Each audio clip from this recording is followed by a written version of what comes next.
Los medios, MAGA, o sea, Make America Great Again, están luchando en los medios por mantener una buena imagen de su representante y también tratar de mantener que las políticas que él ha tomado no son tan malas. En pocas palabras, están queriendo defender lo indefendible, porque el político que representa MAGA es Donald Trump y las políticas que ha tenido muy buenas y factibles para el país no han sido. Por no decir que son las políticas menos inteligentes que ha habido en Estados Unidos desde hace varios años. Que de hecho, en toda su vida se ha declarado en bancarrota como 6-7 veces y ha hecho que su casino fracase más de una vez. Así que no sabría decir qué tan inteligente económica y financieramente sea. Y eso fue exactamente lo que dijo Elizabeth Warren en CNBC, arremetiendo no solo contra Donald Trump, sino que también contra Joe Kieran, el cual es un presentador de MAGA. Este fue destrozado y de hecho se desmoronó en este clip que van a ver ahora. Let me just say what President Trump said yesterday to some of the Republicans. He talked about how he sees some rebel Republican who wants to grandstand.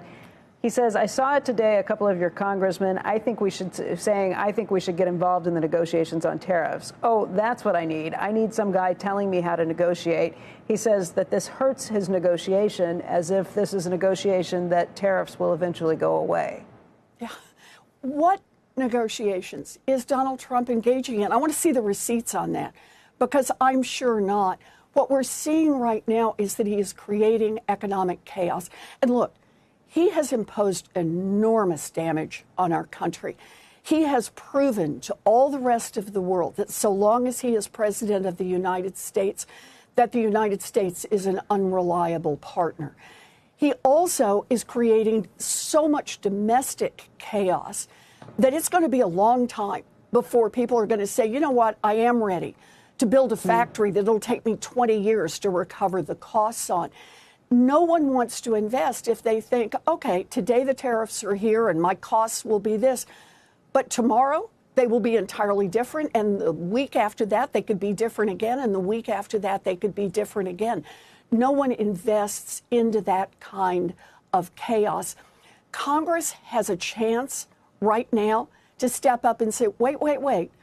What we have in this country is checks and balances. Mm-hmm. And when a president has gone too far out on a limb, Congress has not only the legal authority, but in my view, the responsibility to say, nope, we're reining that back in because we all work together and all have a responsibility to support the American people and American businesses.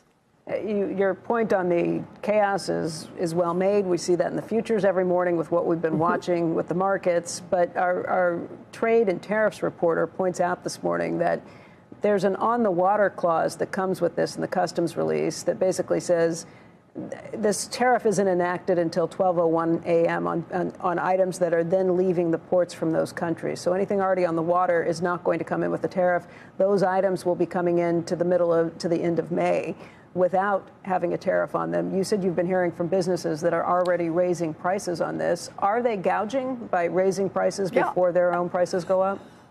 Look, if they simply are passing along increased costs, that very much is a tax on the American people when they do that. But there are businesses that are already saying quite publicly, yep, they're worried, and so they're raising prices now. And this is actually one of my most serious concerns about the tariffs. Once everyone starts talking about price increases, and remember, this started last Friday with Jerome Powell saying that he's very concerned that we're going to see inflation. That is, costs are going to go up across the board for everything that consumers buy. That creates the environment for businesses to be able to say, oh, well, we'll just go ahead and increase our prices now. We will increase our prices more than the cost of the tariffs. And so you get the 1-2 punch of passing along costs from the tariffs, but also price gouging. You always say that you remember our last conversation. This is almost like part two. Remember our last conversation about price gouging. So now you got another way to say that corporations are doing that. Well, but egg prices came down, inflation came down. It seems like the corporations only gouge when you say they're gouging, and then they're unable to at other times. So I know you don't want to listen to me on this, but listen to Jerome Powell on this. The example he gave on Friday was from the last time that Trump's tariffs went into effect. And he said there was a tariff on washing machines. No surprise, the price of washing machines went up. But the shocking part is the price of dryers went up as well, even though there was no imposition of tariffs on those. You tell me what that is, except for price gouging. Trying to figure that out. Unless you have a clothesline, unless you have a clothesline out back, you need the dryer, though, Senator. Well, you need the dryer, but the price doesn't go up on dryers. The cost of dryers didn't go up. Growing up. Yeah. Did you? Yeah. Oh, yeah. Good times. Yeah. Totally. And I love the smell. I love the way you're changing the subject here. That is an example of price gouging. They told me we had less than a minute. They said we had less than a minute left. Now they say we can keep it going. Now we can keep it going. Now we can keep it going. I don't want to keep it going. Good. Senator, I'll bet you don't. Está diciendo que el abuso de los precios de las corporaciones no existe. Por eso vimos las enormes presiones inflacionarias que surgieron después de la pandemia. Porque las empresas estaban felices sabiendo que podían usarlo como una excusa completa para subir sus precios de forma catastrófica. Y obviamente usar esto para aumentar mucho más sus ganancias. Elizabeth Warren dejó las cosas muy claras. Mentira tan mala estaba diciendo Joe cuando dijo, oh, entonces quieres cambiar de tema. Todo esto que está pasando parece un poco ridículo, especialmente la defensa que tienen para Donald Trump diciendo que están bien los aranceles, que van a ayudar al país. O sea, la única forma que los precios puedan bajar es tal vez quizás entrando en una recesión, lo cual no tiene sentido y no es ningún apoyo económico para Estados Unidos. ¿Sabes por qué la alega que los precios van a estar baratos, la gasolina va a estar barata y todo va a estar más barato? Porque claro, la gente no va a tener dinero para comprar porque no va a haber empleos, porque va a decaer el PIB, va a aumentar la inflación, va a aumentar el desempleo. Claramente la gente va a tener que reducir precios. ¿De qué sirve que todo sea más barato si nadie va a poder comprarlo? Y lo peor de todo es que Donald Trump pasa diciendo, actualmente Estados Unidos está en un momento perfecto para comprar. ¿Cómo vas a decir eso? Obviamente, si tienes miles y miles de millones de dólares en efectivo de tus empresas, claro que es un gran momento para comprar. Pero si tú lamentablemente trabajabas para el Estado y te despidieron por tal vez dar tu opinión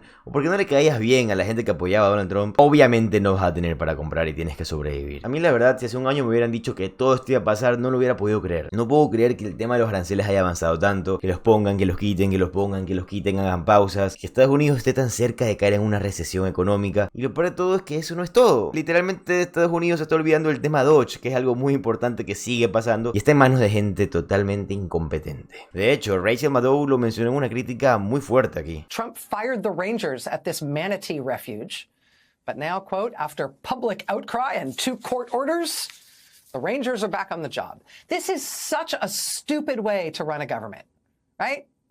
Random individual disasters manage somehow to get enough attention to often get protested, and then the Trump people find they can't really defend them, and so those things then get partially restored or maybe not really restored, but they say they'll fix them, and they hope people stop complaining.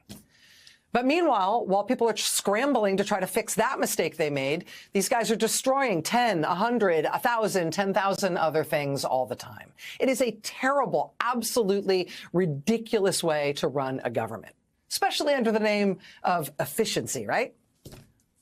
I mean, how can it be that the reason we still have people on the job today storing and transporting our nuclear weapons is not because Donald Trump didn't fire them, because he did, but only because, just our luck, the right people found out that he had fired them and made a big enough ruckus about it in time so some of them could be hired back. That is the reason we now have people on the job keeping our nuclear weapons from prematurely exploding.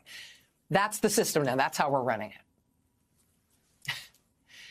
And it's incredibly stupid. But the big problem with that being our system right now is that for some problems, the people who are most affected and most hurt by it are the people who can least make a ruckus. The people who have the least opportunity to see what's wrong, complain about it in a way that is big enough that it's going to get noticed and their complaints are going to be taken seriously. And so somebody's going to do something about it, and maybe it'll get reversed. The people who are going to be hurt the most grievously are the people who are least capable of raising a ruckus about what's being done to them. And so here we are. Headline, Washington Post. Social Security website keeps crashing as DOJ demands cuts to IT staff. Retirees and disabled people are facing chronic website outages and other access problems as they attempt to log into their online Social Security accounts. The website has crashed repeatedly in recent weeks, with outages lasting anywhere from 20 minutes to almost a day. Even when the site is back online, many customers have not been able to sign into their accounts or have logged in only to find information missing. The disruptions are occurring as Trump's acting Social Security chief and the DOJ team move to lay off large swaths of the workforce. Thousands of Social Security employees have already been pushed out, many in customer-facing roles, others with expertise in the agency's technology systems.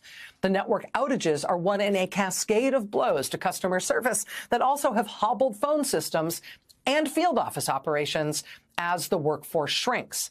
The network crashes specifically appear to be caused by an expansion initiated by the Trump team. The Trump technology staff did not test the software against a high volume of users to see if the servers could handle a rush. Connectivity issues and bugs with the expanded system have caused the portal that manages logins and authentication for many Social Security applications to go down. That's the Washington Post. Here's the headline in the New York Times. Quote, "Just a mess. Staff cuts, rushed changes, and anxiety at Social Security." President Trump promised not to touch Social Security, but as Elon Musk's team trims staff and plans that's doing a lot of work there. Trims staff and plans cuts to phone services, the system is groaning under the pressure. And here's the lead. Quote, "The line started forming outside the Social Security office in suburban Glendale, Arizona, not long after sunrise. Dozens of retirees and people with disabilities shuffling papers, some leaning on walkers, all anxious to know whether Trump's government overhaul had put their safety nets at risk. When 9 a.m. came, an employee emerged from the building with flyers, asking the crowd to come back once they had scheduled an appointment. One woman yelled, 'I've called for days.' Another said, 'We came from a long ways away.' Still another let everyone know they had been handed a load of bunk, though she used a more colorful term. Quote, "On April 14th, the Social Security Agency plans to largely phase out phone services for people filing for retirement and survivor benefits or changing their direct deposit information, forcing them to file online or come into the office. Staffing levels at the Social Security Administration were already at 50-year lows, and the departure of so many workers who answered phones and worked field office counters has led to longer lines and phone waits." Teresa Boswell, whose vote for Mr. Trump in November helped flip Arizona, but who found herself fuming outside the Social Security office in Glendale last week, unable to sign up for $1,200 in monthly benefits after she retired from her job processing legal papers, told the Times, quote, "I didn't know he was going to pull this." She told the Times, quote, "This is a joke." It's not a joke. It's the destruction of one of the core moral and practical functions of the United States government. Este gobierno está siendo totalmente incompetente, con decisiones totalmente ineptas. Sinceramente, yo lo veo más como un gobierno reactivo que solo ve si pasa algo malo, va a reaccionar. Si no pasa nada, sigue como va. O sea, está improvisando todo y no está teniendo una decisión clara. No me parece un buen gobierno. Y sinceramente, aunque no me crean, yo no tengo ninguna preferencia política. Lo que tampoco estoy a favor del despido masivo, no estoy a favor de que el PIB baje, no estoy a favor tampoco que, aparte de que todo esto esté pasando, Donald Trump gaste casi 600 millones de dólares en que personas indocumentadas regresen a sus países, cuando, como lo he dicho en videos anteriores, los indocumentados son la base de que Estados Unidos esté donde esté. No solo latinos, sino que palestinos, europeos, gente de tantos lados que llega sin documentos y se queda a vivir, a trabajar, a pagar impuestos, a hacer empresas, a generar dinero. Pero claro, a Donald Trump no le beneficia esto, ¿no? No quiere ser mano dura. Y aparte de que Estados Unidos no tiene dinero, se gasta más en regresar a esta persona. Que lo peor es que muchas de estas personas generaban dinero para el país. Así sea poquito, pero si regresas a 1 millón de personas que generaban 1000 para el país, a los cálculos. Y recuerda que si quieres estar siempre informado de lo que está pasando en Estados Unidos, te agradecería que te suscribas al canal. Mi nombre es José Alvarado, soy economista y estoy comprometido a informarte todos los días. Además, si quieres continuar conociendo más de lo que está pasando en Estados Unidos en este momento, te recomiendo este video. Es más, ¿qué te parece si nos vemos ahí? Adiós.